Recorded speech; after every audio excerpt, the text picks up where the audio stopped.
as a home, a diverse city, fighting to make sure that everyone has a voice and a seat at the table, a proud city where 96% of eligible voters are registered and over 70% of voters vote. Now you're about to hear many strong Texans tell you about protecting the right to vote as our most basic freedom, about encouraging voting, not making it harder, about opposing Senate Bill 7 and Governor Abbott, which is nothing more than seeking to silence the voices of black and brown and young and indigenous and new Americans. This is a fight. It's going to take all of us. Are you ready to mobilize and fight? I'll tell you what, it comes down to one sentence. Voters pick our leaders. Leaders should not pick our voters. Welcome to Austin, Texas.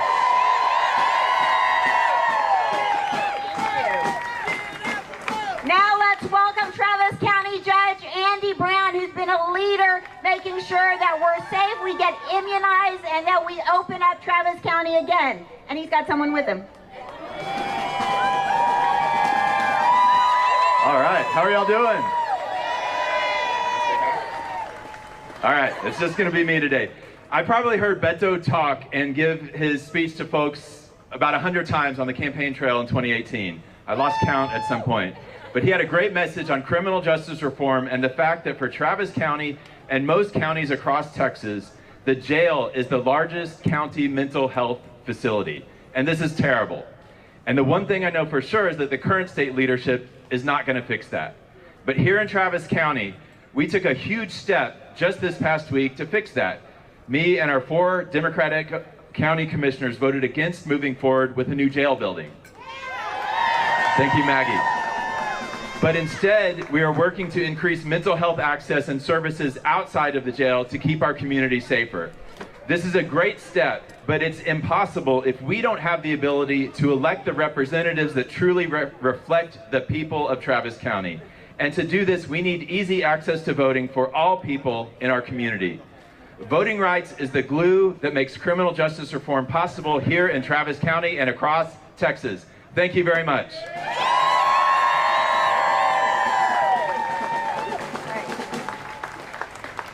And next we have my Travis County colleague in the fight in this Capitol, Representative Cheryl Cole.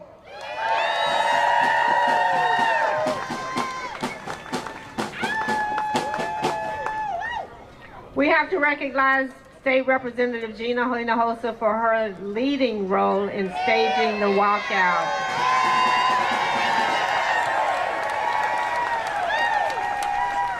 Well, welcome to the Texas Capitol, where all manner of hell has been going on.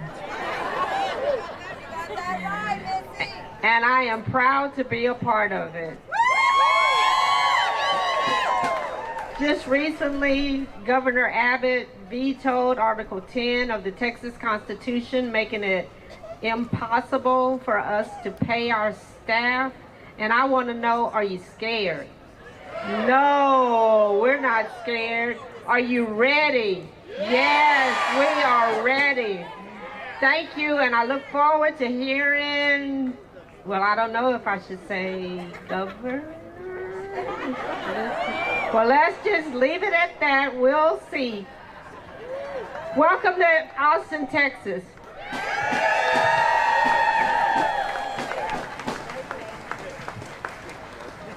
Before we introduce our next speaker, I want to recognize Dallas County Party Chair Christy Noble,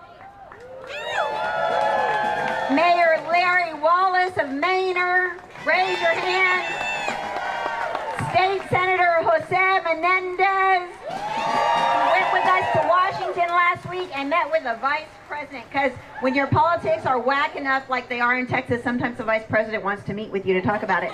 Next, I'd like Mina Davis to step on up.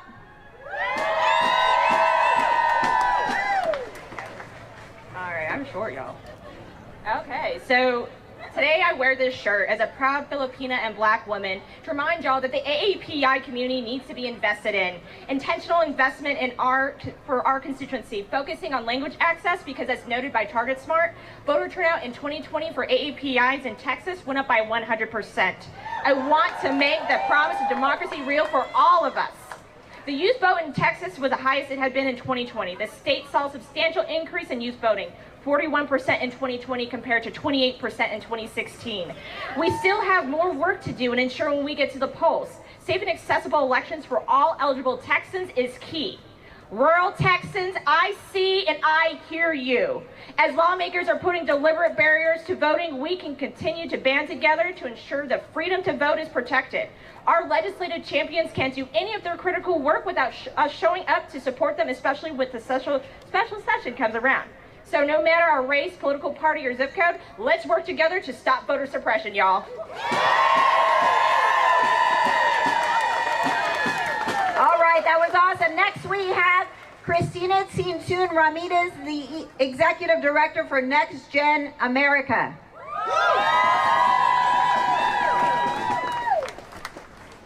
So I've spent years mobilizing young voters of color.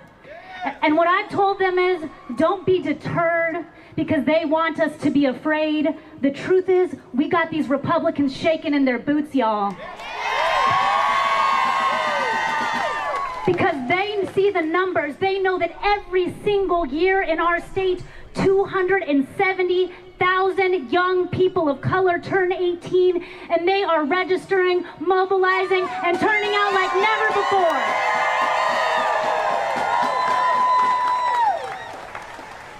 But we also know, as communities of color in the South, that our predecessors, especially in the Black community, faced down hoses, dogs, and even death so that we could have the right to vote. So we're not going to give it up without a righteous fight. And we know that while we are the target of these voter suppression bills as Black and brown Americans, that the impact is on every single one of us. Because if they had to actually enact the will of voters, marijuana would be legal in Texas, the minimum wage would be $15 an hour, and we'd be building a grid, rebuilding our grid instead of building a useless border wall. So let's let them know that any traitor to democracy, we are coming for power and we mean it.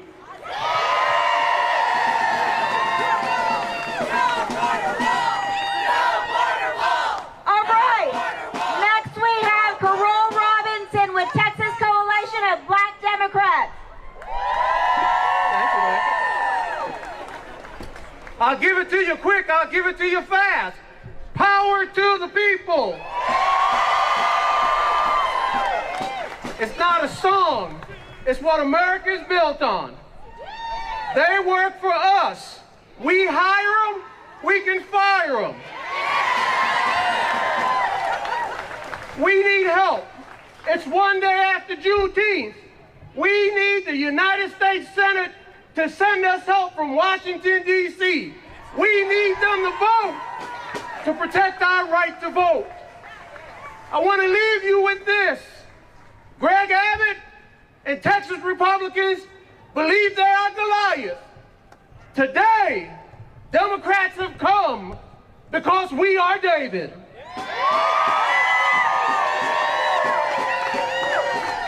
Next we have Representative Aaron Sweeter from Hayes County. Hey y'all, I'm Aaron Sweeter, and I want to tell you a quick story about voter suppression that happened right in my district. In 2018, our Republican-controlled Commissioners Court only gave Texas State University 3 days of early voting instead of the full 2 weeks. Now, we had record-breaking turnout. Students waited in line over 3 hours to vote. And so we said, give us some more days. Give the students more days to vote. You know what Republicans said? They said this is a close election and we're not sure that would be fair. Y'all, they said they thought it might not be fair to give Texas students the same opportunity to vote as everybody else. Well, students fought back, activists fought back, and you know what? We won. We got more days. That was a blatant attempt to keep Texans from voting. This bill that we walked out on a couple weeks ago, blatant attempt to keep Texans from voting. And just like we won in 2018, we are also going to win this bigger fight and make sure that every Texan can. I have news for Republicans. If you are afraid of people voting, you are in the wrong business. Let Texans vote. And now we have Travis County Democratic Party Chair Katie Naranjo. Howdy, y'all. You want to take back our elections? Is your vote your voice? I'm sorry, I can't hear you. Is your vote your voice? Awesome. Well, this November, we need elections in every county across the state. Sign up with your local county Democratic Party to be an election judge. Election judges are the people who make sure that there are fair, access, and open elections for all. Join us over by the cannon over here. We're taking up people to sign up. We need 200 election judges to protect our elections in Travis County. Fight for the people. Voice your vote. Thank you, Katie. It's very important that you do what she said. And I want everybody to know that I see some people who are marching this way to bask in your glory. Come all this way. I see some of my colleagues who walked off the floor of the Texas House to deny the Republican majority the quorum they needed to block your vote. We said no, we said hell no. We got on a plane to Washington and made the case for national voting rights legislation. We made the case for the People Act and the John Lewis Voting Advancement Act, and they heard us. They heard us, and our work continues. And the vice president said to us, y'all, Texas are now national leaders in the fight to pass federal voting rights, and do not stop. That is her message to you. And so with that, we have, it's Beto. Yes.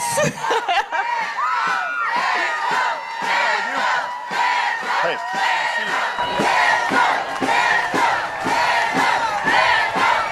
How's everybody doing? Let's hear it for State Rep Gina Hinojosa.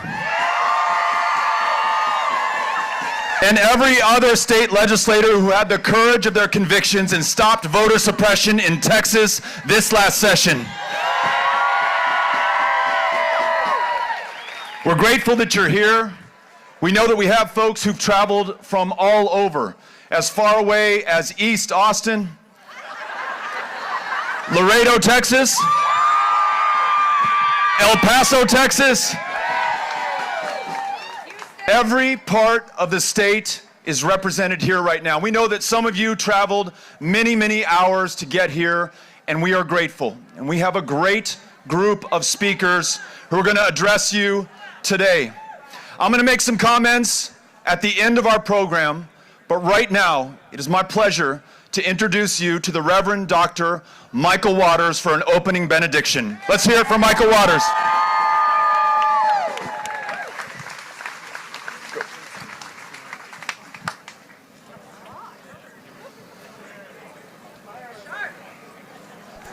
The night that Medgar Evers was slain, he pulled up into his driveway just after midnight. He exited the vehicle, went to his trunk, opened that trunk to retrieve the T-shirts that had been printed for the next day's voters' rally. The words that were on the front of those T-shirts read, "Jim Crow must go." There was a gunshot. A single bullet pierced his back, went through his heart, exited his chest. The impact of that bullet threw Medgar Evers to the ground. Somehow, he found the capacity to crawl on the ground for about 10 meters to his front door. That's where his wife found him dying in a pool of his own blood. Friends, I have visited that driveway on numerous occasions, and I can tell you that 58 years later, there are still tainted stains from the pools of Medgar Evers' blood that are tangible in that driveway. Medgar Evers died that fateful night in June 1963, but we're here today because the same forces of voter oppression and voter suppression that took his life are confronting us today. But the reason we have gathered here from all across the state of Texas is to bear witness to this state, to this nation, and to this world. That we're not going to sit idly by and allow you to take from us what was born and bought for us in blood.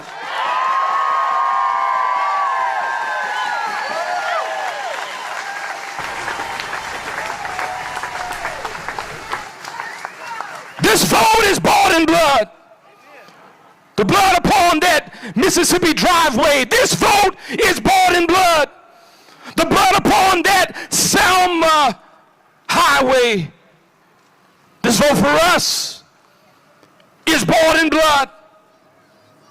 So we've come tonight in the spirit of Medgar Evers, of Fannie Lou Hamer, of Barbara Jordan, of Nikki Leland. We are here tonight in the spirit of John Lewis, Amelia Boynton Robinson, Coretta, and Martin King. We are here tonight for our ancestors. We're here tonight for our elders. We're here tonight for our children. We're here tonight for ourselves. We're here tonight for democracy.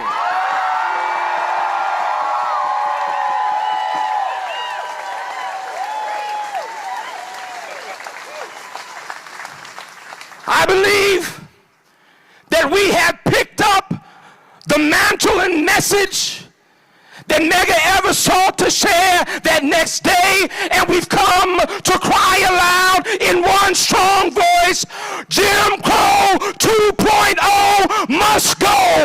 Jim Crow 2.0 must go. Jim Crow 2.0.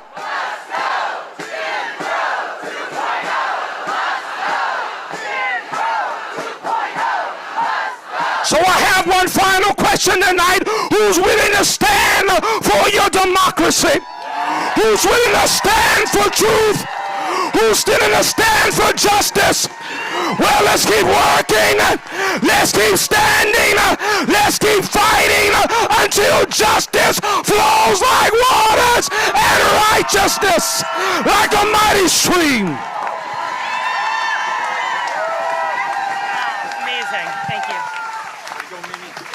All right, that is a hard act to follow. Can we get one more hand? Good evening. I am Mimi Marziani. I'm the president of the Texas Civil Rights Project. And I am so delighted to be here tonight to introduce someone who's been fighting for Texas families since long before he became a dad himself. As mayor, he created universal pre-K for our neighbors in San Antonio. As HUD secretary, he ensured affordable housing for the most vulnerable Americans. Alongside the Texas Civil Rights Project, he fought to make sure migrant families are treated like human beings and not subject to cruel practices like family separation.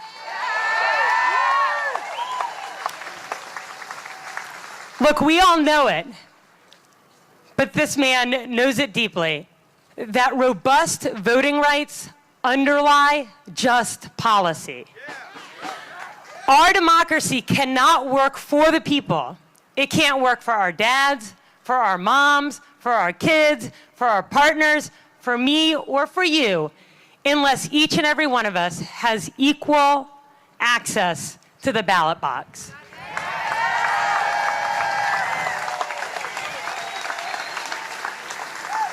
That's why he's here today. And so I hope all of y'all will join me in wishing a huge Father's Day welcome to Secretary Julian Castro.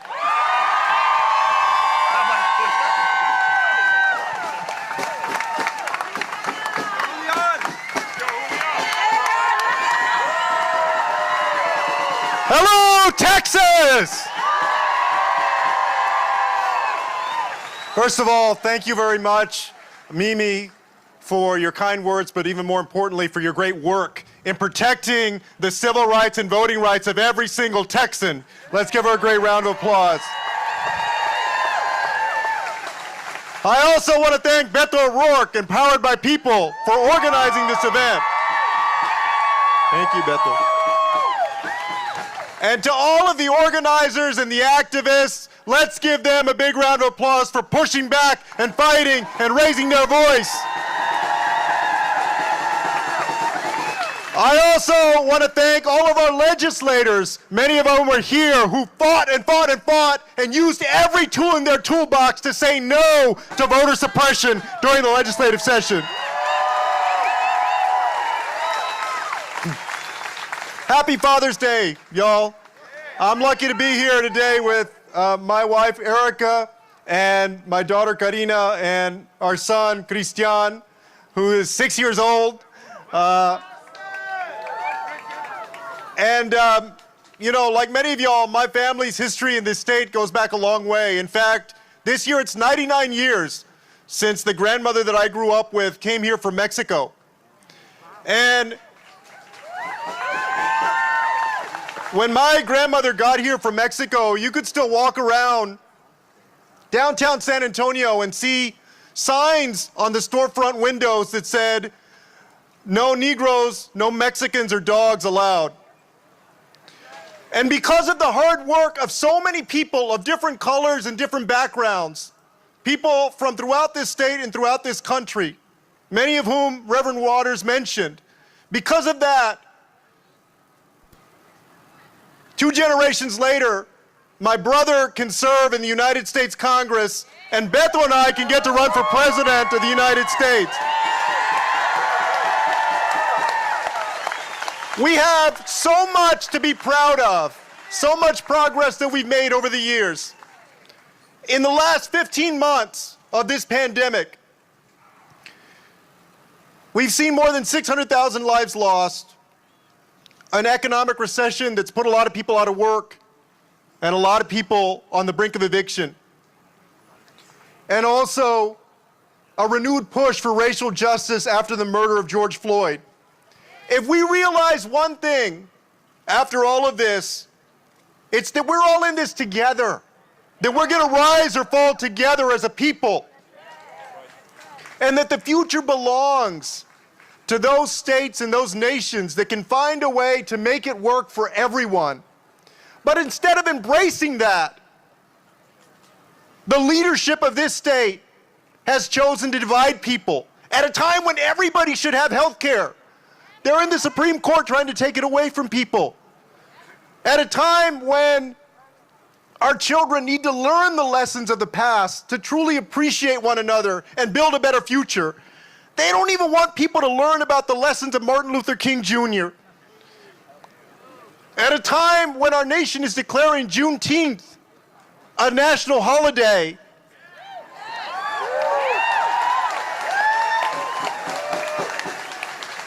they want to scapegoat and divide. They can't even keep the power on. They can't even build an electric grid, but they want to build a wall that nobody needs in the state.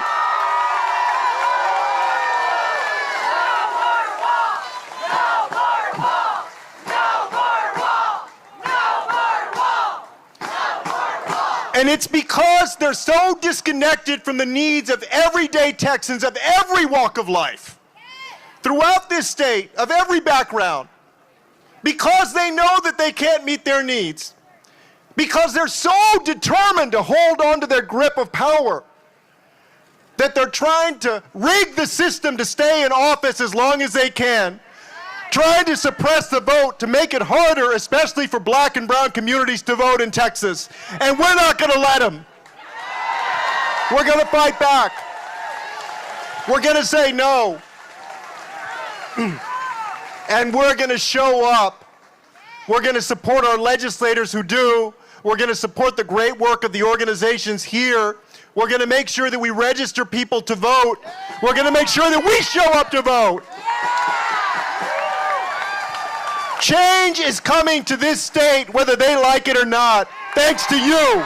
Thank y'all. Thank y'all very much. There you go. Thank you.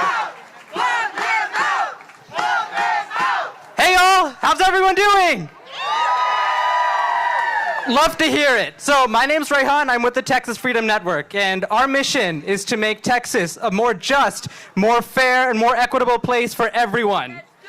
But we can't do that without the right to vote, right? Exactly. So I'm asking you to call, text, send a carrier pigeon to our senators. Let's get HR 1 through the Senate and onto President Biden's desk. And now, to introduce somebody who's been a true champion for voting rights, here's Bob Kafka. Thank you, thank you. You may not be able to see me, but you can hear me, and there's an ASL interpreter for those who cannot hear. I'm representing Rev Up Texas, also the Adaptive Texas. We're a disability rights organization. We're part of a national movement that's all over the country, promoting the involvement of people with disabilities in the electoral process. You may not know it, but there are 38 million eligible voters in the United States. There are over 3 million eligible voters with disabilities in the state of Texas. We believe it's a constitutional right. When the Constitution was written, the preamble, "We the people," was actually written by a person with a disability. Governor Morris from Philadelphia had a wooden leg, and he participated and drafted the preamble, "We the people." Is that not why we're here? Are we not?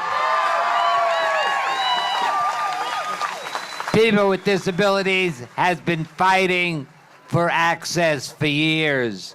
Over the last 3 elections, people with disabilities have come out fighting access problems both at the polls and also in mail-in ballots.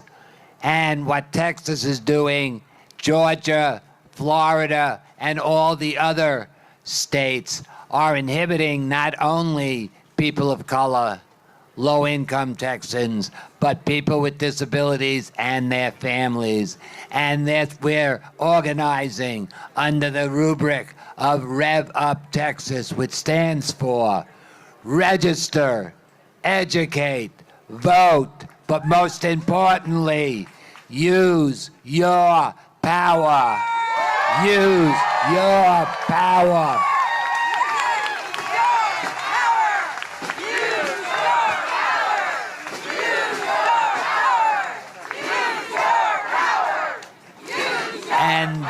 And that is why we support federal legislation, so individual battles which we will fight will not be the only way. We need all tools, and we need federal legislation to give us the opportunity at the grassroots level to use our power. Thank you. Rev up, rev up, rev up. Thank you so much. Yeah? Right? Yep, it's already on. Do I wait or not going to wait?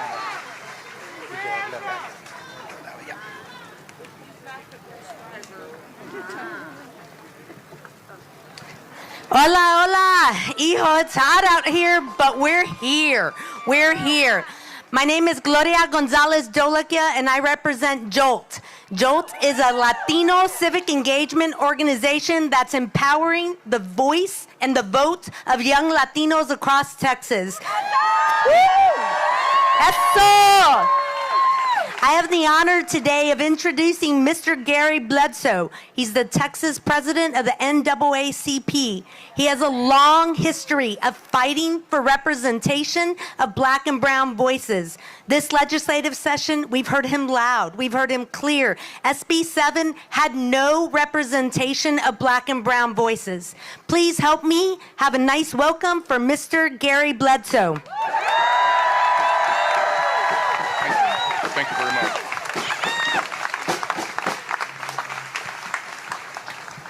Hello, Texans.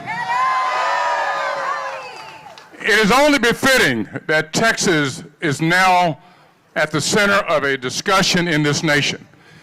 You know, 150 some odd years ago, Texas was the very last state in the Union that continued to fight Northern troops to prevent the reunification of this country. There is something that's in the water here where we simply want to be different and don't want to treat minorities correct. You know, over 150 years ago, General Grant had to send in federal troops because the Texans were trying to deny African Americans the right to vote after they had been freed. You know, it's something that has been a tradition in this country, and especially in this state, that we need to stop. I have an open appeal. I have an open appeal to the people of this state, and that is, if they are going to do it to me, they will do it to you. You know, today they are trying to take away my voting rights, trying to make me into a second-class citizen. But tomorrow, my friends, it could be happening to you. They'll take away your right to have clean air. They'll take away your right to worship the religion of your choice.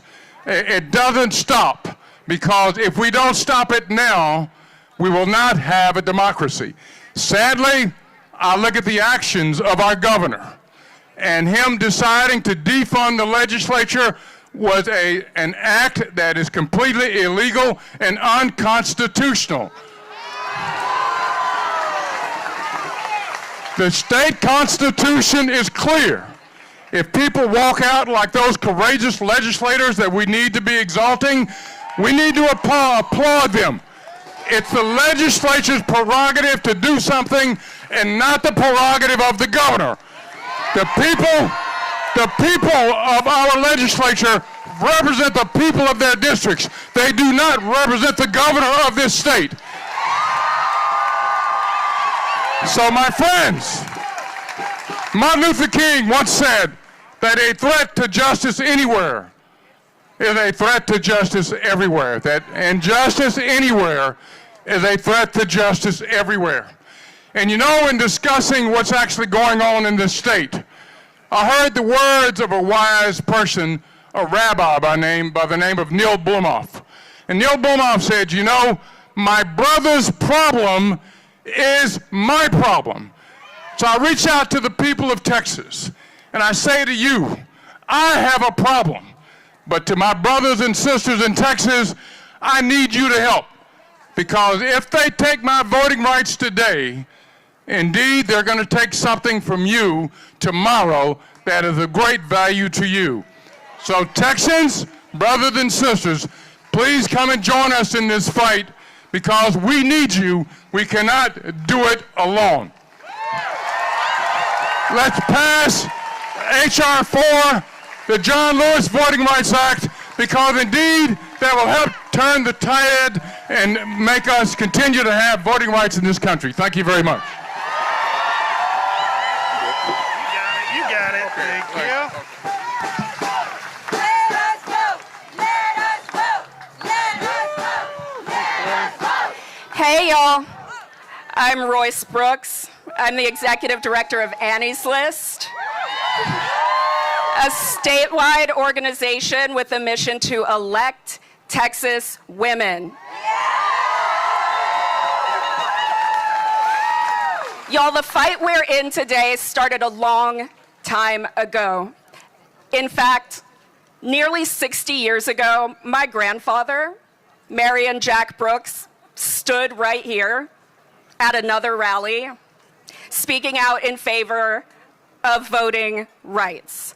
And I'm proud to carry on his fight and also outraged that I have to stand right where he stood, asking our elected leaders to respect our basic right to vote without barriers. Y'all, this is the civil rights movement of the 21st century. And SB 7 is a naked attempt to rob us of our rightful power. I'm here today to introduce the leaders in this fight, the Democratic lawmakers who made history by standing up and walking out on an egregious attempt to rob us of our votes. They stood up to the majority and they said, we will not be silenced and our communities will not be trampled. It is my honor to present to you today Texas Black Legislative Caucus Chair Nicole Collier, Representative Jasmine Crockett, Representative Trey Martinez Fisher, and House Democratic Caucus Chair Chris Turner. Let's welcome our champions.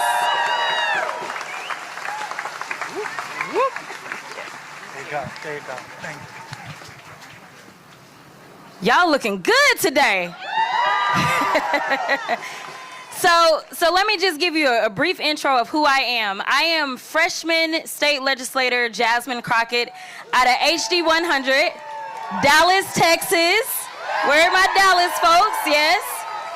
All right, so sadly enough, I came in and I was green as green could be.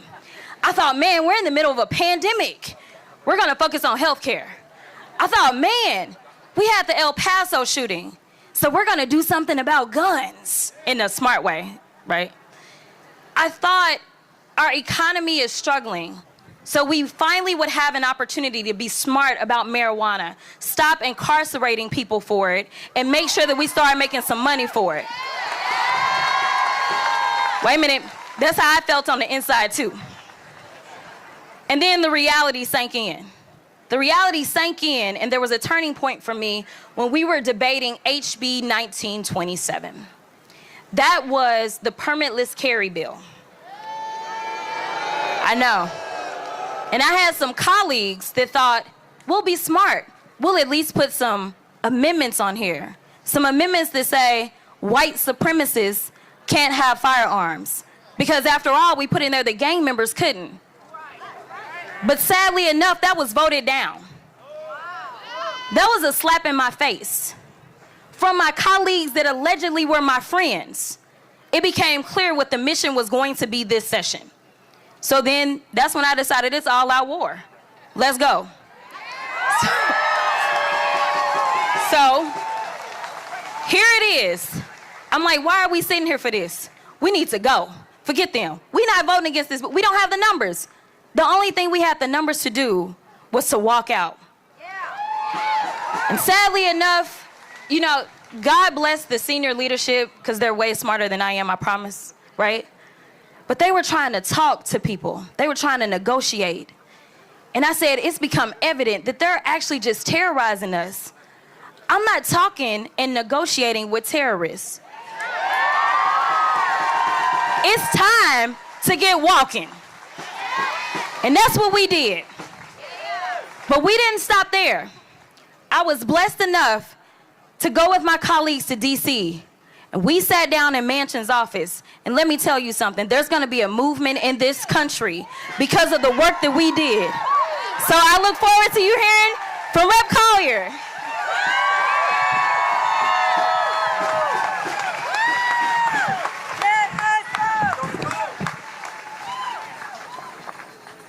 Friends, we are here on this hot, humid Father's Day to use our collective voice for good.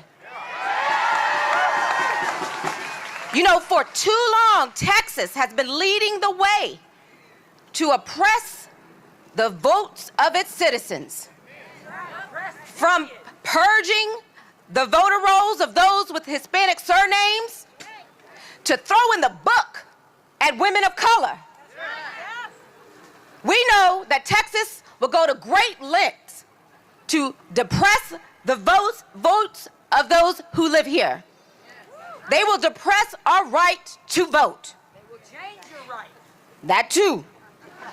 We still have one of the lowest voter turnout in the nation. We had 60% of eligible voters vote in the last election, compared to the national average of 66%. They throw them away. Instead of automatic registration or online registration, we have to sign up 30 days before the election. Voting should not be that hard. We don't need to give more power to partisan poll workers, criminalize minor mistakes. We don't need to add a bunch of red tape just to the voting process. In fact, you know, soon it'll be easier to carry, open carry, than it is to vote in Texas. Last week, I joined my colleagues in Washington, D.C., and we asked Congress to pass the For the People Act and the John Lewis Voting Rights Act. I and 4 of my legislative colleagues, we sat down with Senator Manchin, and we looked him in his eyes, and we told him, if you don't act, if Congress does not act, millions of Texans will be left vulnerable and subject to the continued assault on our right to vote. But today, we affirm that we will continue to work to preserve our precious right to vote and dare those who are hell-bent on taking it away from us to come and take it.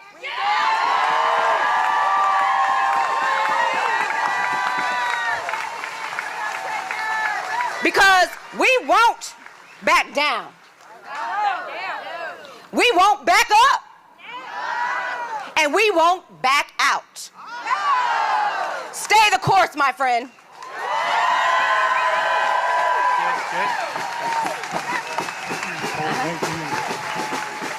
How's everybody doing?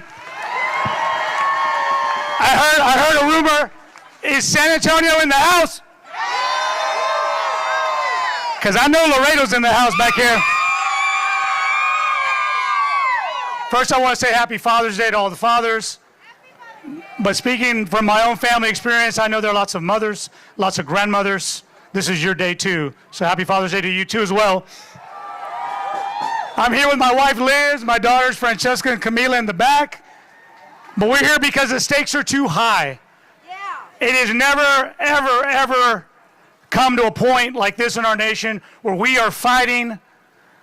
We walked out of this house proudly, but it was the equivalent of crawling on our knees, begging Washington, D.C., give us federal voting rights relief, and let's do it now.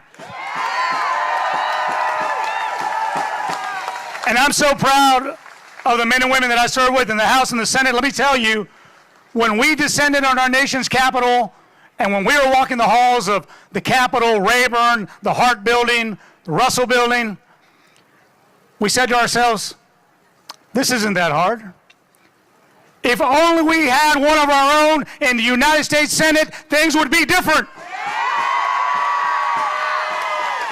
Because meeting after meeting after meeting, senators from across this country said, I did not know you couldn't vote by mail in a pandemic in Texas. They said, I didn't know you couldn't vote by mail if you had a job and you couldn't leave work in order to vote. Because in our states, We let people vote. In our states, the more people that vote, democracy wins. That is what we're fighting for here in Texas. And so now, this is a very big week.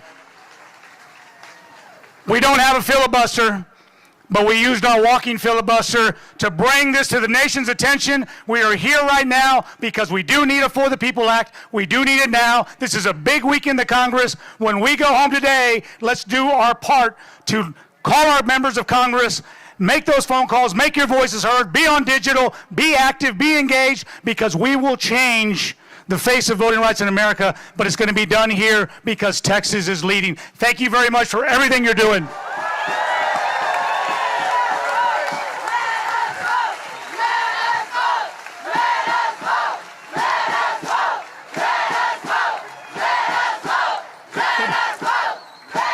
That's right. Let us vote, and let's keep it going. We are bringing up our House Democratic leader from Tarrant County. Everybody, let's make a lot of noise. Representative Chris Turner.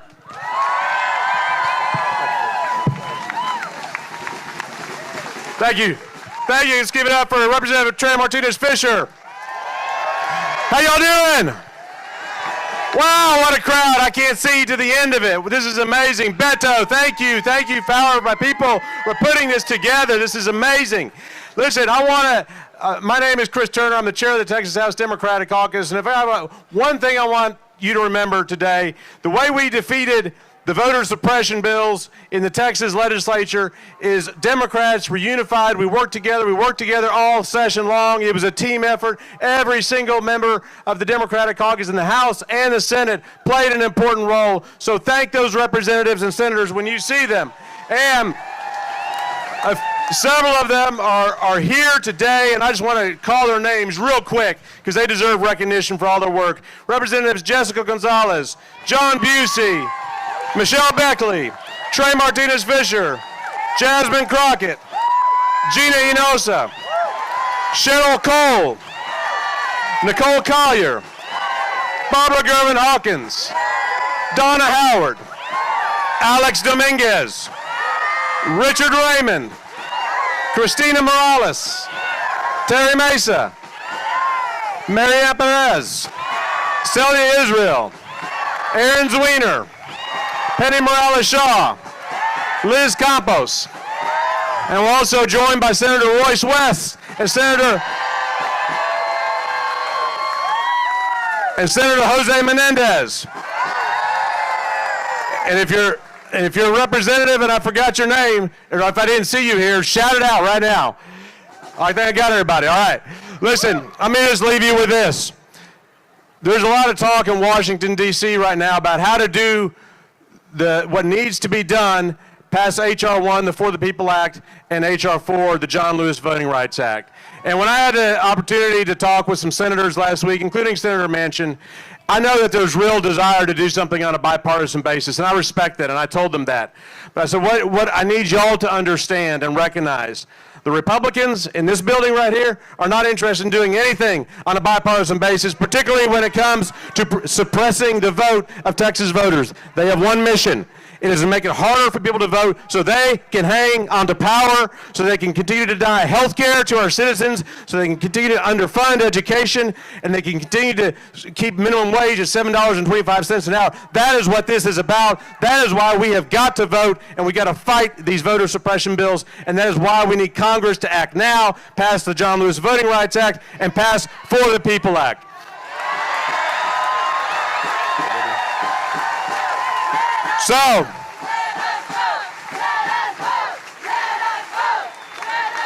So, it's my privilege now to bring up two great leaders from our state, Texas Democratic Party, the Vice Chair, Dr. Carla Braley, and the Chairman of the Texas Democratic Party, Gilberto Hinojosa. Give them a warm welcome.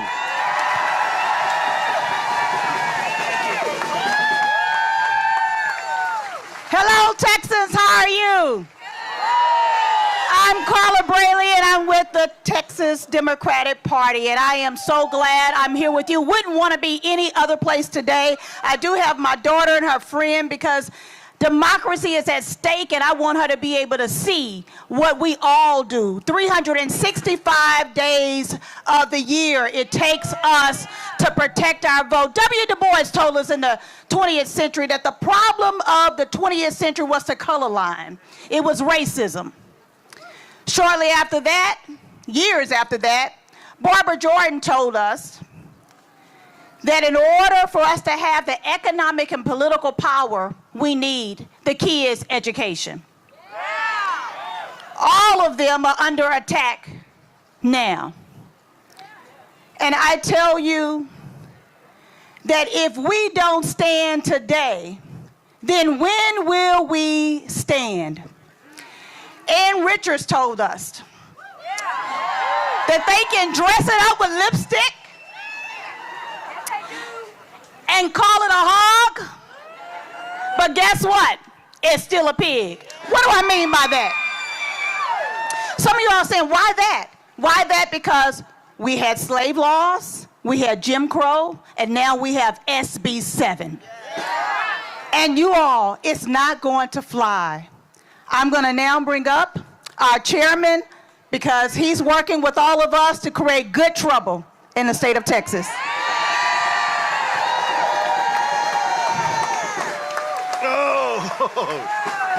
Thank you, Vice Chair. Today's Father's Day, right? And I want to thank all the fathers that are here today and all the family members that let them come today because it was important for us to do this. Today is Father's Day for me too. But I got to celebrate Father's Day 3 weeks ago. I was on the phone with my daughter, Gina Hinojosa, on the 30th. And I was talking to her about what was going to happen. And all I could hear is growling and mad and really pissed off state representative from Austin saying she wasn't sure yet. And I called a couple of times after that and didn't hear. She wouldn't return the phone call. I went to sleep, woke up at 5:30 in the morning, turned on my phone, and lo and behold, they had walked. And that was my Father's Day present 3 weeks early, and my daughter was right there with all these state representatives who are the heroes of the state of Texas today. They started a movement all across America, a movement that had not gotten fire yet.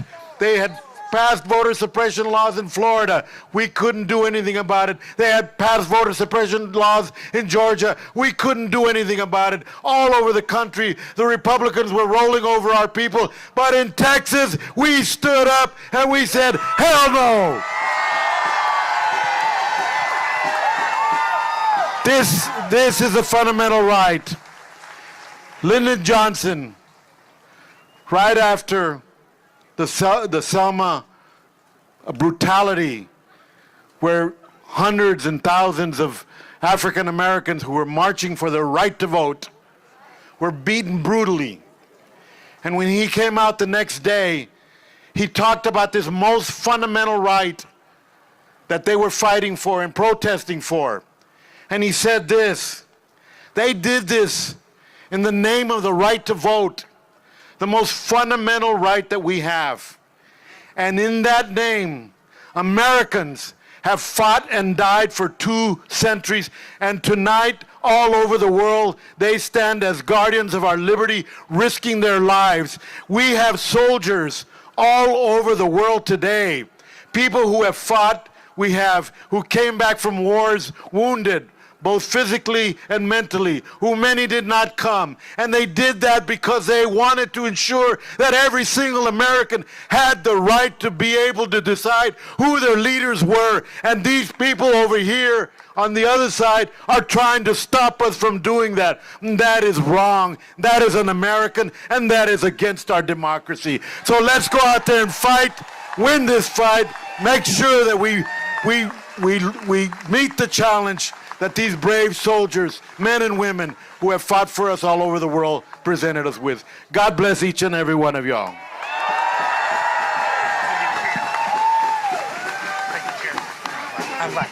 All right.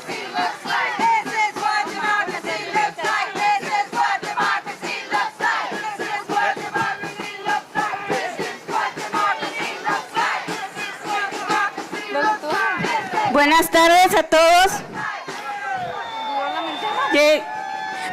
Mi nombre es Ana Isabel García. Me acompaña hoy mi hija Carolina Isabel. Somos miembros activas del Proyecto Defensa Laboral. Defensa Laboral es una organización estatal dedicada a generar poder para los trabajadores de salarios bajos e inmigrantes en Texas para lograr mejores condiciones laborales.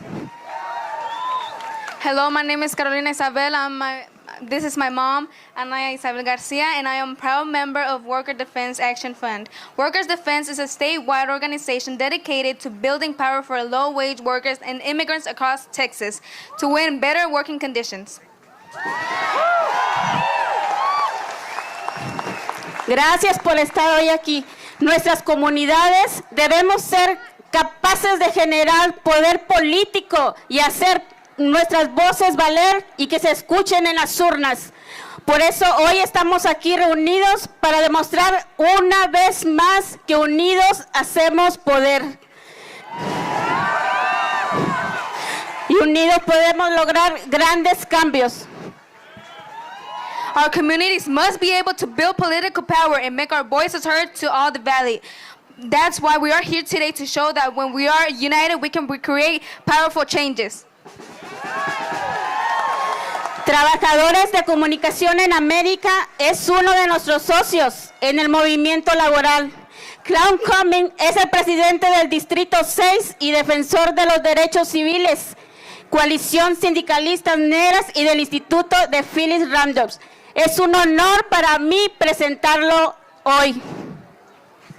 The Communications Workers of America are one of our partners in the labor movement. Cloud Cummings is the Vice President of District 6 and a longtime champion of civil rights, alongside CWA and NAACP, Coalition of Black Trade Unions, and the A. Philip Randolph Institute. It is an honor to introduce him today. Por favor, únase a nosotros para darle la bienvenida al señor Cloud Cummings, por favor. Please join us and welcome Mr. Cloud Cummings. Más hemos vencidos, unimos.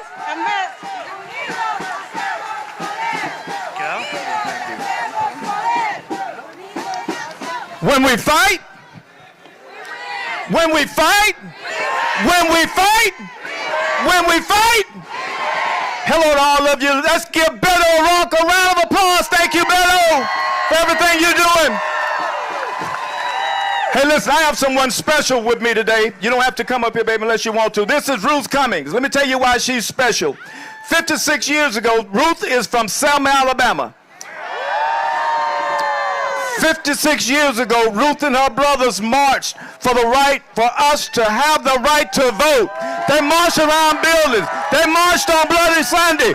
She watched her brothers come home with blood from being on Bloody Sunday, trying to stop our right to vote. We're not going to allow that to happen here in the state of Texas. We're not going to do it. Those who marched on Bloody Sunday did not know if they would see the results of what they were marching for. But let me tell you this, we don't have an Edmund Pettus Bridge, but we got a Texas Capitol. We don't have police that are going to sick dogs and sick water and water hoses and do awful things to us. But we have legislators in there that are trying to take away our right to vote. We are not going to let Ruth Cummings down. We're not going to let her brothers down. We're not going to let Martin Luther King down. We're not going to let all those brave citizens who marched, shed blood, so we would have the right to vote. I'll be damned if we allow them to take away our right to vote. We're not going to do it. We're not going to do it. Because when we fight, when we fight, thank you.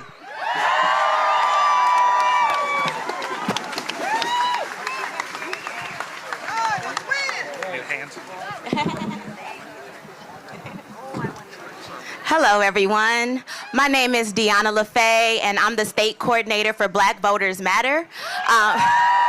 Thank you. We are so excited about the work that we've been doing in Texas. A lot of what we do is focus on the Black community, but then also rural communities in Texas. We know that oftentimes rural communities do not get the love that they deserve, right? And as my generation embarks on our own journey towards expanding voting rights, it's necessary for us to reflect on where we've come from. Young folks my age and under must constantly remind ourselves that our political roots were born of hope long before fear became our norm. Today I'm here to introduce one of our champions, someone who's been extremely vocal about the need to expand voting rights, especially for minority communities. He also understands the importance of pressuring corporate entities to hold themselves accountable for the power they hold to invest in and influence elections. We desperately need this type of direct and consistent leadership now more than ever. Please join me in welcoming Congressman Lloyd Doggett.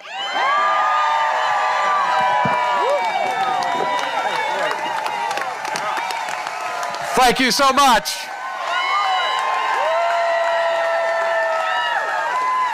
Hello, Texas Patriots.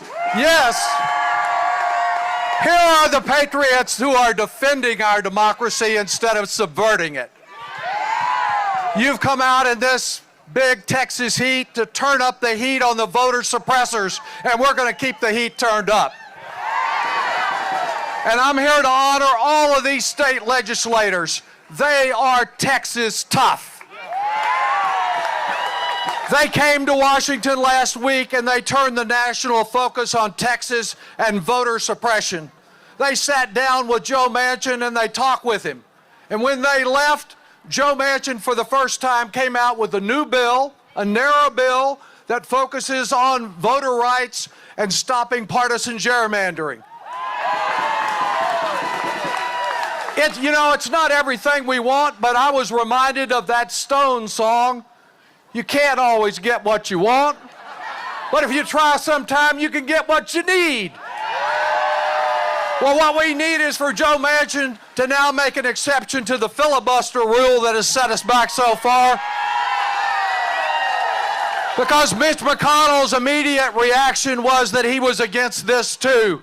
Of course, he's part of a party that is soft on sedition, soft on violence, caught up in fantasies, and is against most everything.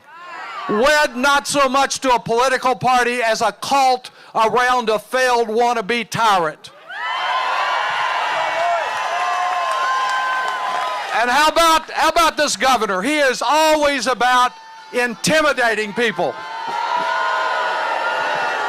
But you know who's intimidated? They're intimidated by you, by the thought that we would be empowered.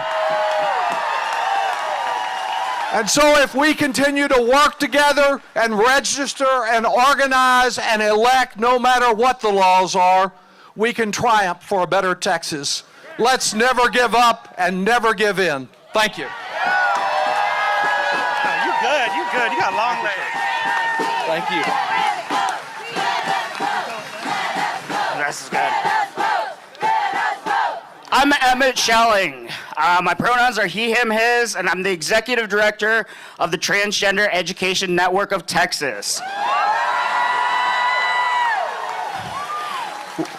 We have worked tirelessly this last session to defeat anti-LGBTQ bills in this very building behind me.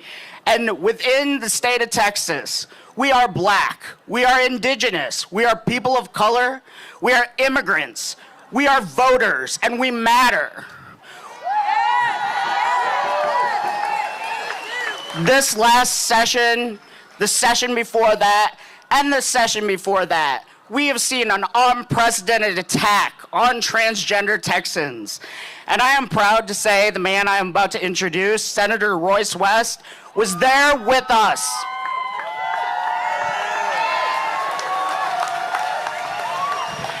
Every step of the fight that we have had, he has stood up for what is right. To my knowledge, he is the first senator to say on the Senate Senate floor, Black trans lives matter, because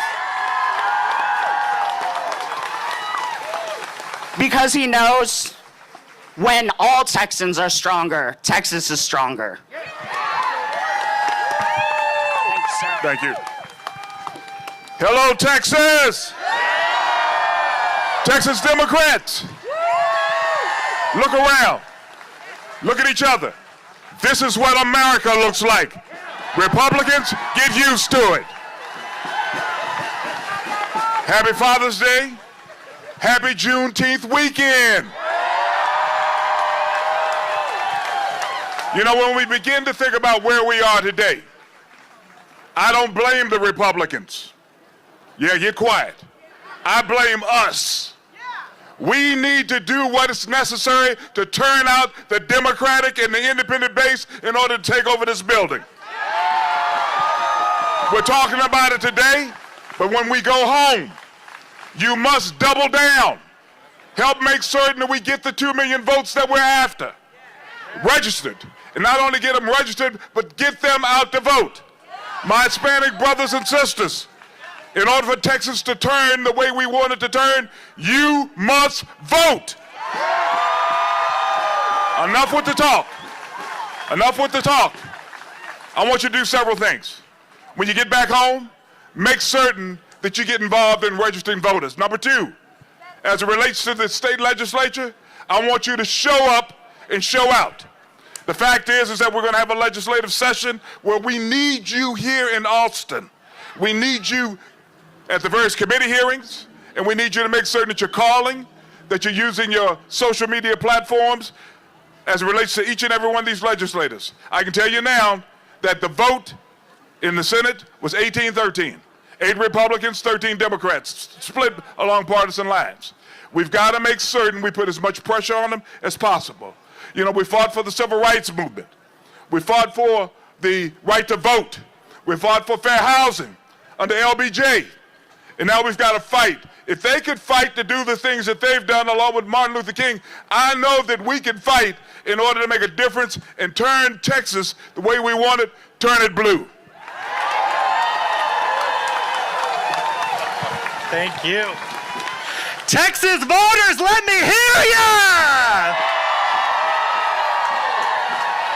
First of all, if you're feeling hot, we got water all up and down this lane, so make sure you grab some, stay hydrated, we want you healthy in the fight.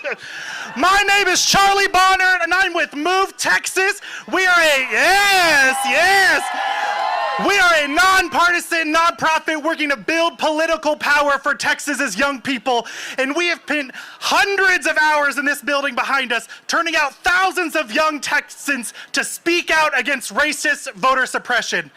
And we're doing it because it is on our generation to finish the fight of those before us. We have a moral obligation to win this fight. So I want you to repeat after me. I believe that we will win. I believe that we will win. I believe that we will win. I believe that we will win. I believe that we will win. Thank you.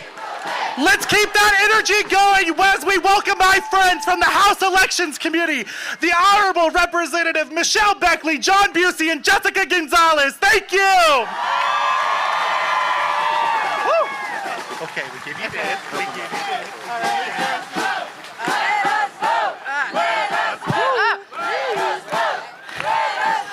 All righty. Wow, you guys, I am Representative Michelle Beckley, and I want to let you know that elections is a team sport. Yeah. And we may be the quarterbacks, but you are the rest of the team, and we can't do it without you. And how do I know we can win? Because I won in 2018 in Denton County. I am the first Democrat on my seat ever.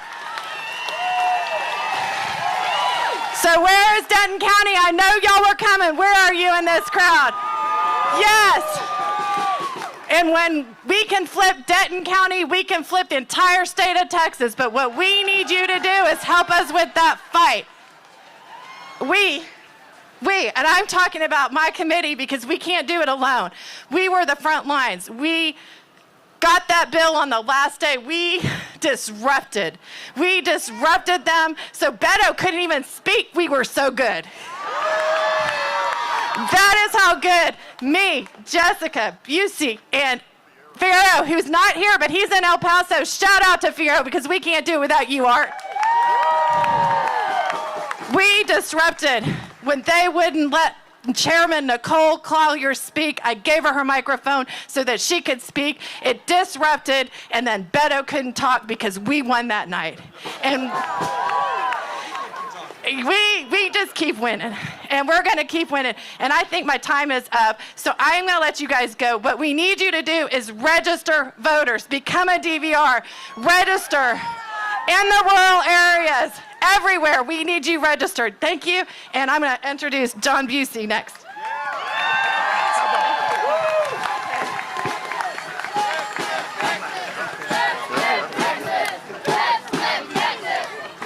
How's everybody doing? Let me ask you a question. Can y'all see that house across the street? Wouldn't the governor's mansion look a hell of a lot better if it had a pro-voting rights Democrat living in it? I am so proud to serve on the elections committee along Representative Gonzalez and Beckley and Fierro. We have fought hard every single day this session. It is a combat sport to be on the elections committee, and thank you all for continuing to show up. At the very beginning of session, the Republican-appointed Secretary of State told us that the 2020 election in Texas was secure, that it was smooth, and that it was a success. And how did our Republican colleagues respond? They filed 65 voter suppression bills this session. That's more than Florida and Georgia and Arizona and North Carolina combined. Everything is bigger in Texas. If Senate Bill 7 had passed, voter suppression would be bigger too. We told them that SB 7 was an attack on souls to the polls. We told them that SB 7 would lower the threshold to overturn an election, and then they voted for it anyways. And now they're in the press telling people they didn't know that was in the bill, as if last-minute additions to the biggest voter suppression bill is somehow still warranted of their vote. We need you all to keep showing up. We've got an amazing special guest, VIP right here, Lucy Baines Johnson. I want to say, when LBJ passed the Civil Rights Act, he lamented that we would lose the South for a generation. But he did it anyways. Political consequences be damned, because the fight for voting rights and civil rights is never on the negotiating table. We must continue to fight. We must kill SB 7. We've done our part. Texans stood up by walking out, and now Congress must respond. We must pass the John Lewis Voting Rights Act and the For the People Act. Beto O'Rourke, thank you for all you've done for us. Everyone here, keep showing up, keep fighting. Texas Democrats are never going backwards. We're moving forward, so we're going to win this fight. Thank you all so much. Now let's hear from Representative Gonzalez. All right. Make sure you catch me, Busey, if I fall. Wow.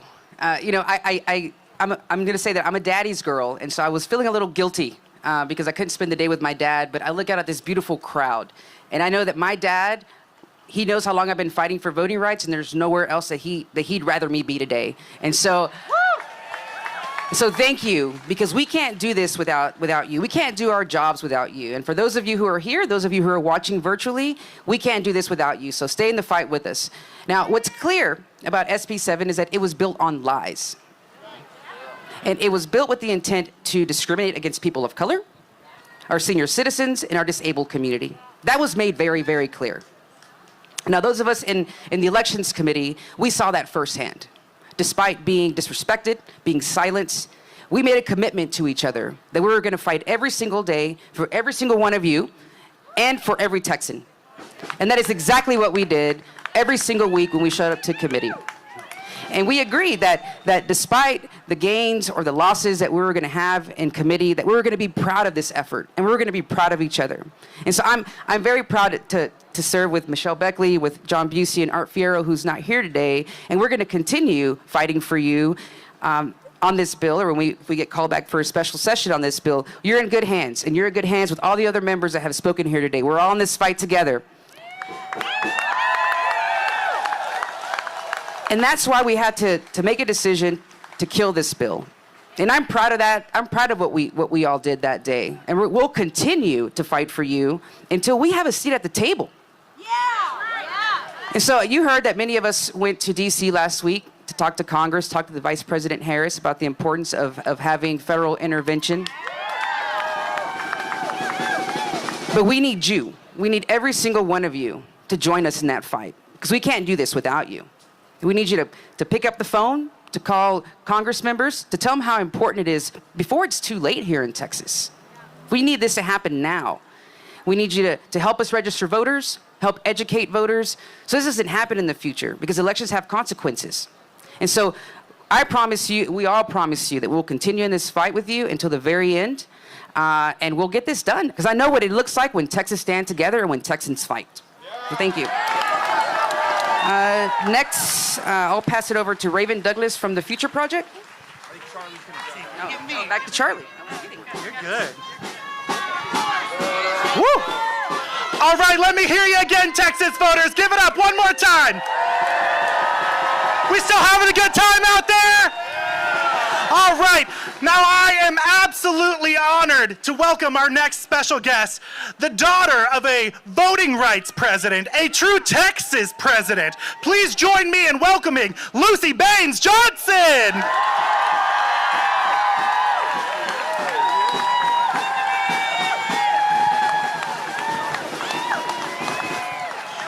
Texans, today I can't be with my Father, who is in heaven, I firmly believe. But I know that He is up there applauding every one of you for being here. And especially applauding the Texas legislators who stood up for democracy and refuse to deny the vote to all of our people.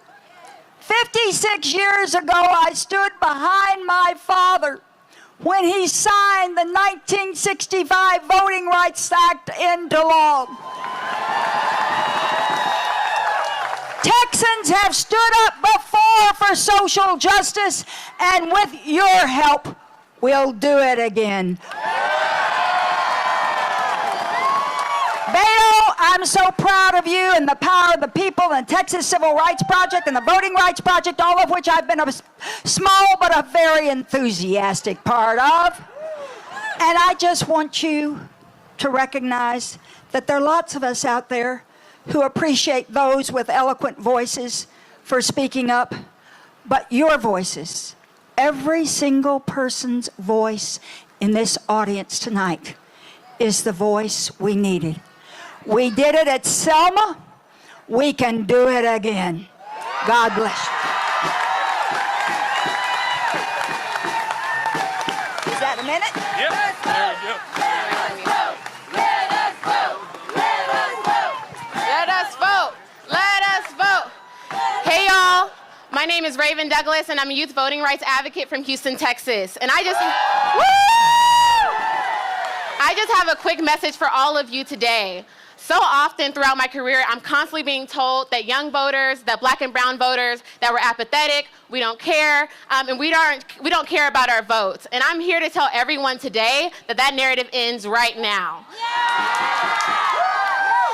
Look at all the young people out in this crowd. Look at all the communities of color that are here leading this movement. We are here. We are ready to show up. We know that our votes matter, and we are not going to back down.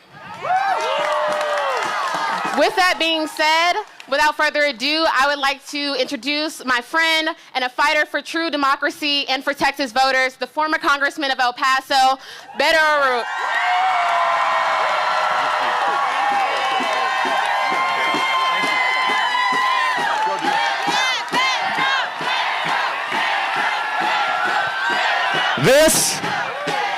This is what democracy looks like. And this is what fighting for democracy feels like. It's hot, it's sweaty, it's tough, it's loud, and it's no accident that we held this rally for American democracy right here in Texas on the longest day of the year. It's going to take every waking moment from every single one of us to see this through. But I have faith and confidence in every single one of us. We are the people that this country has been waiting for right here in the great state of Texas. This state has perfected the means of suppressing the vote, of keeping some down to the benefit of others. We did it violently at the end of Reconstruction. We did it again in the 20th century with the all-white Democratic primary. We did it through the instruments of Jim Crow, the poll tax, the literacy test, the tell me how many jelly beans are in this jar before I allow you to register to vote. We've done it ever since 2013 and the Shelby decision, when this state closed 750 polling places, twice as many as the next closest state, most of them concentrated in the fastest growing black and brown neighborhoods of Texas. It is this state that has a voter ID law that says that you can prove who you are at the polling place with your license to carry a firearm, but you cannot prove who you are with your student ID at the University of Texas at Austin. And it is this state where the members of Congress choose their voters instead of the other way around, that a 3-judge federal panel called a racial gerrymander.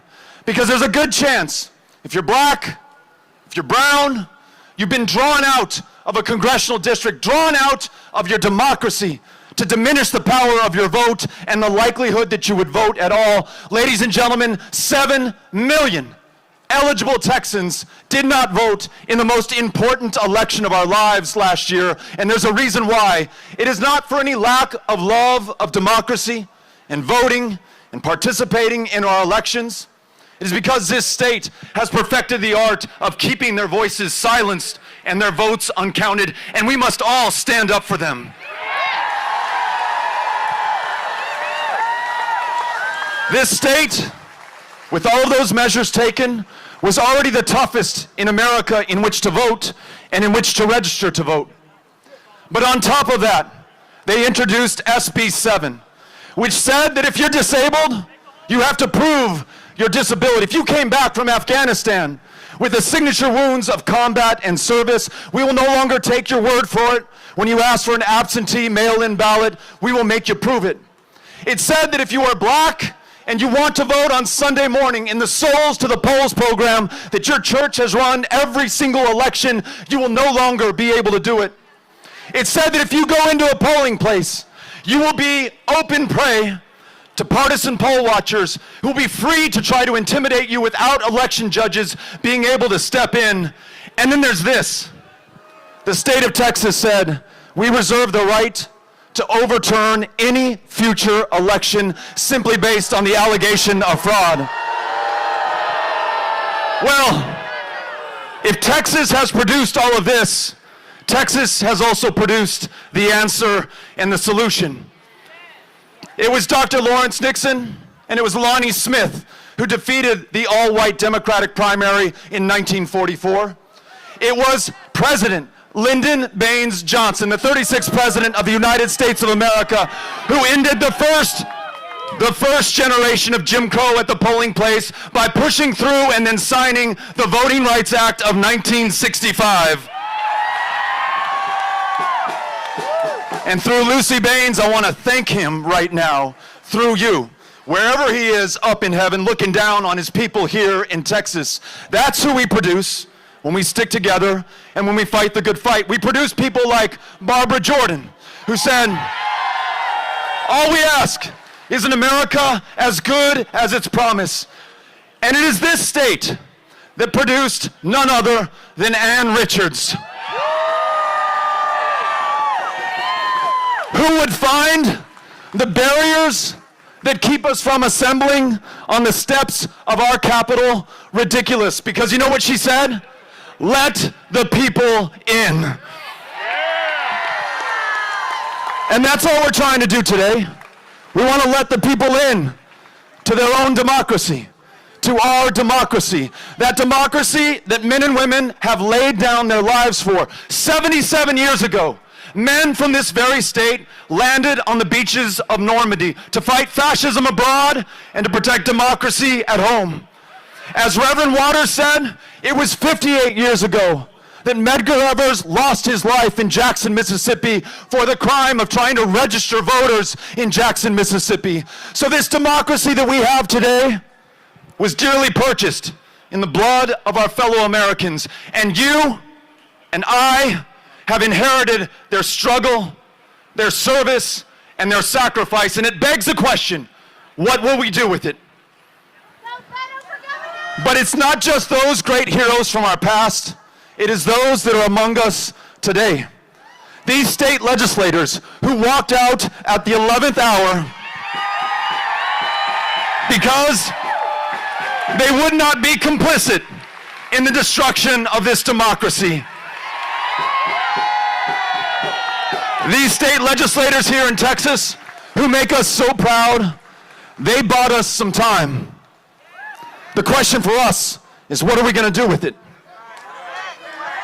It's very rare that it ever falls to a generation in America to defend democracy, and to defend democracy at its existential moment of truth against insurrection in the citadel of our democracy in the United States Capitol, where insurrectionists and seditionists with political banners and the Confederate battle flag stormed the Capitol successfully for the first time since 1812, killing 5 people, including a Capitol police officer who laid down his life for this democracy. It comes to this generation to stand up against the biggest of lies, repeated over and over again, not just by the former president, but by his henchmen in the Congress, in positions of power and public trust, who have persuaded tens of millions of our fellow Americans to believe the same. It is the fight against voter suppression bills like the one we've described here in Texas that have passed or are pending in 46 other state legislatures right now. This opportunity, this task, this responsibility to save American democracy has fallen to us and to this generation, and we should ask ourselves, what are we going to do with it?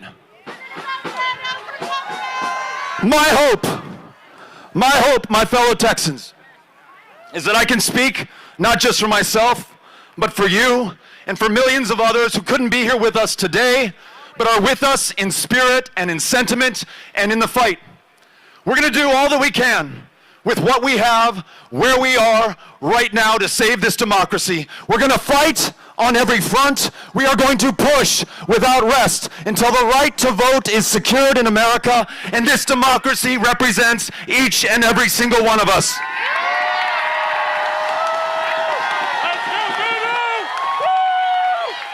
I am confident if we stay committed and resolved, and most importantly, together, then nothing, no force, no party, no former president, no violent insurrectionists can stop us. There are 3 things that I ask of you, because I understand that action is the antidote to despair, and it is the key to victory. And so I ask you to take these actions with me. Number 1, we've got to make sure that between now and the special session that will be called by our governor, that absolutely will have a dog shit elections bill on it, that every single one of us reaches out to our state representative, to our state senator, call them, email them, and march to their offices and see them in person. Look them in the eye. Tell them you do not want them tampering with our elections, subverting our democracy, or suppressing the right to vote. And then tell those brave men and women who are here with us now that you have their back for the distance, for as long as it takes, for whatever they need to do to make sure that they make Texas proud.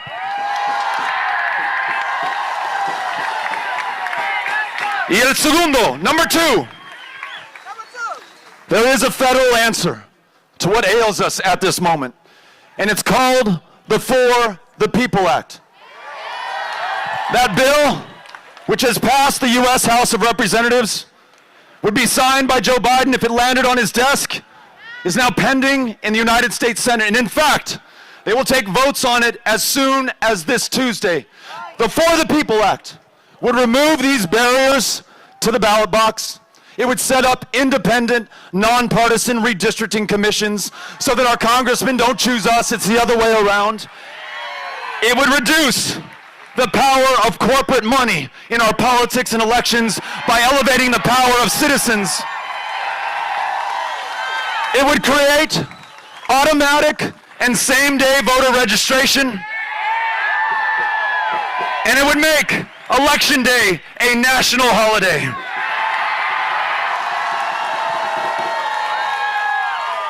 So as long as you're marching, keep walking over to your congressperson's office, to your U.S. Senator's office, and look, I know sometimes they get busy inspiring sedition and fleeing to the Ritz-Carlton in Cancun when Texas starts to freeze.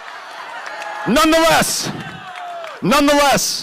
make sure that they hear you. Even better, make sure that they see you, and keep reaching out till you reach the President of the United States, the most powerful person on the planet. If President Joe Biden makes this his singular focus, I believe we will have the Voting Rights Act of 2021, just like President Johnson delivered the Voting Rights Act of 1965. Y la última, the last one. This, ladies and gentlemen, this is our insurance policy. Let's say that we are unsuccessful in stopping voter suppression in the state of Texas. Let's say that despite our best efforts, we do not get the For the People Act through Congress and onto the president's desk. We still need to fight. Not a single one of us wants to give up. Of those 7 million that I described earlier who were eligible to vote and didn't cast a ballot in 2020, 2 million of them were not registered to vote. No matter what county you live in, you can walk down to your elections department, ask for a volunteer deputy registrar application, fill that sucker out, get sworn in, become certified, and start registering people to vote. Register them till we get to all 2 million of them. Will you join me in committing to take these 3 steps for our democracy? Will you stay in this until the fight is finished? Will you have the backs of these great state legislators so that they know that you support them till the very end? Then I know that we can win this fight. Though it will not be easy, and it may not be over quickly, it is certainly worth doing, and I cannot think of anything more important for us to focus our time, our energy, and our effort on this moment. So please, keep the faith, never give up the fight, and let's go out there and win this thing. Thank you all. Thank you, Texas. Thank you. Follow this way, follow, just stay. All right, we're done. So good, Beto. All right, stay right here. Okay. Right here? Yeah, right here. Appreciate it. All right, Beto, you're right here. Right here, right here. Okay, you're gonna space this way. They're turning around right now. That's on the other side. Yeah, that's good. See you, man. Yeah, this is gonna look really cool.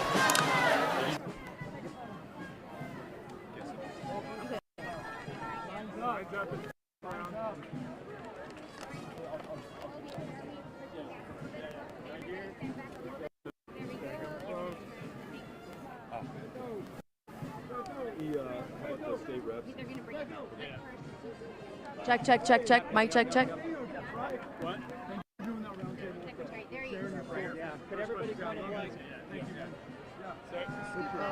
Let's switch back forward. Switch a little bit. So what are some of the main concerns you've heard from Texas voters when it comes to voting rights? People are having a hard time being able to vote. I'm sorry, do you want me to speak in this? I think he wanted to do, yeah. So like over the speakers? Yeah. Okay. All right. People are having a hard time voting in this state. Already, this is the toughest state in the country in which to vote. I was in Rains County last week, met a woman who has MS, who has cancers that leave her debilitated and immobile. She doesn't need a driver's license, for example, which is an acceptable form of ID. She has a hard time getting to an office that would issue a state form of ID that's accepted there.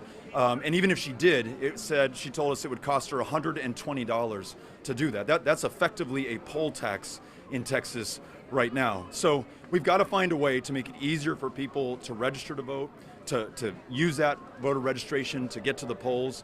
And we have to honor those who are telling us that if SB 7 or a bill like that passes, it's going to be impossible for them to get to the polls. That's what I'm hearing across the state of Texas. And a lot of critics are saying that the For the People Act permits millions of people to vote illegally, or they're accusing the Democratic Party of trying to rig the system for more voters.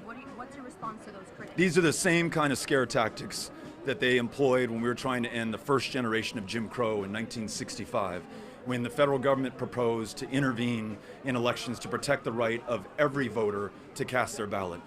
All we're trying to do is to make sure that elections are safe and fair and accessible to eligible voters. Whether you're a Republican or a Democrat or an independent, if you believe in democracy, you got to believe that that's a great thing. And the governor of Texas plans to revive Senate Bill 7. What's your response to that? And what's your response to people who are supporting bills like that? Look, we talked earlier about how many people have sacrificed, have literally given their lives for this democracy. The state of Texas is actually trying to take it away from millions of people, from those who have a disability, from black voters, from shift workers who won't be able to vote in 24-hour voting anymore. So either you trust the people to make a decision and to vote their interests, and then you live with the consequences, or else you're against democracy. And unfortunately, most of the Republicans in this state legislature are against democracy right now. And so just as we did in 1965, we cannot trust the majority in Texas to take care of this problem. We need federal intervention, and that is in the form of the For the People Act, which is just so close to passing. We need to see it through.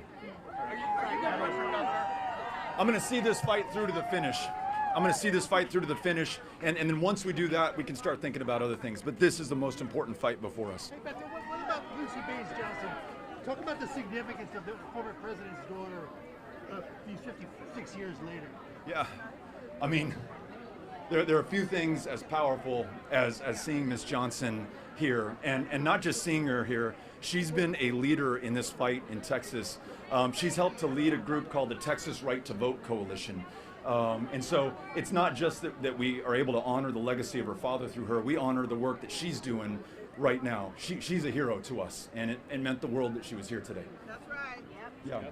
Why did you choose to end your Texas tour here in Austin?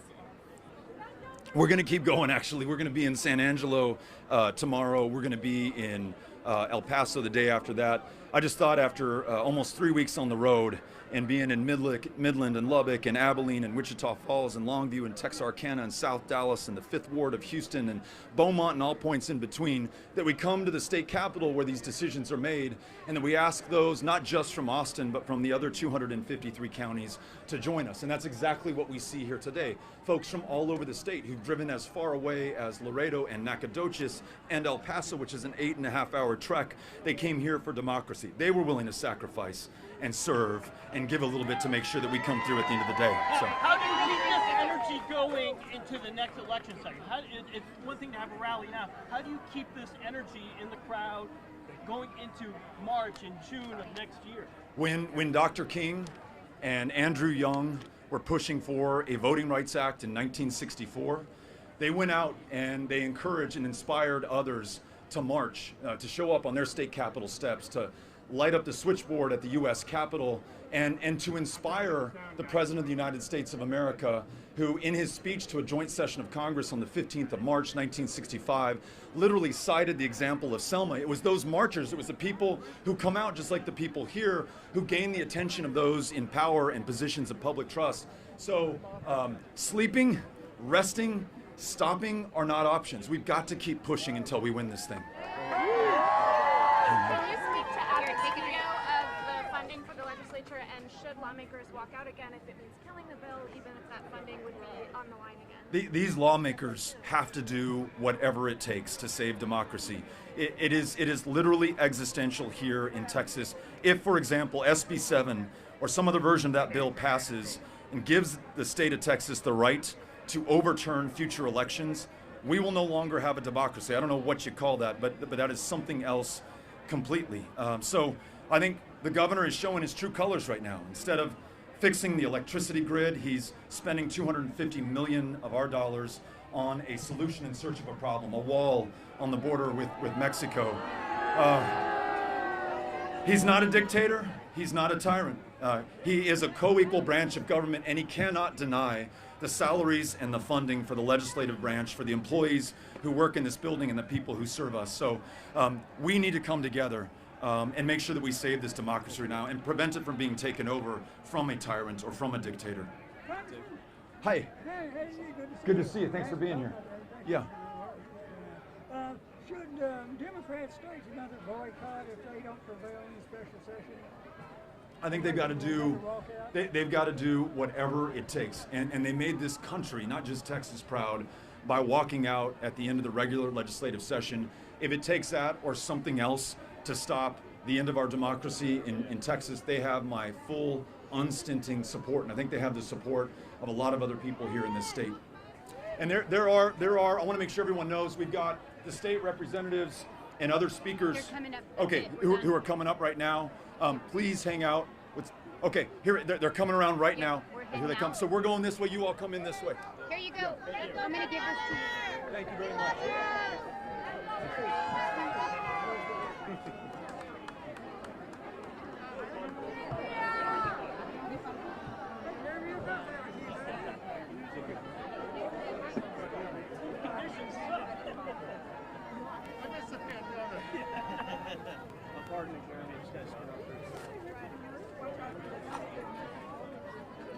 Sorry. You